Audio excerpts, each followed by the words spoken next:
معلی بن سعد اسد بصری نے بیان کیا، کہا ہم سے وہیب بن خالد نے ابو ایوب سے بیان کیا، انہوں نے ابو قلابہ سے مالک بن حویرث صحابی سے کہا کہ میں نبی صلی اللہ علیہ وسلم کی خدمت میں اپنی قوم بنی لیس کے چند آدمیوں کے ساتھ حاضر ہوا اور میں نے آپ کی خدمت شریف میں 20 راتوں تک قیام کیا۔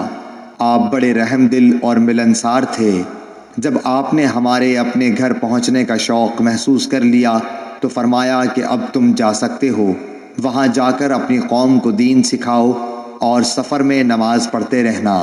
جب نماز کا وقت آ جائے تو تم میں سے ایک شخص اذان دے اور جو تم میں سب سے بڑا ہو وہ امامت کرائے۔ حضرت ابو ذر غفاری رضی اللہ تعالیٰ عنہ سے روایت ہے، انہوں نے کہا کہ ہم نبی کریم صلی اللہ علیہ وسلم کے ساتھ ایک سفر میں تھے۔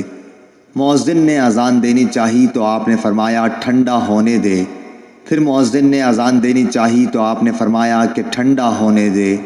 پھر مؤذن نے اذان دینی چاہی تو آپ نے پھر یہی فرمایا کہ ٹھنڈا ہونے دے، یہاں تک کہ سایہ ٹیلوں کے برابر ہو گیا۔ نبی کریم صلی اللہ علیہ وسلم نے فرمایا کہ گرمی کی شدت دوزخ کی بھاپ سے پیدا ہوتی ہے۔ حویرث نے کہا کہ 2 شخص نبی کریم صلی اللہ علیہ وسلم کی خدمت میں آئے، یہ کسی سفر میں جانے والے تھے۔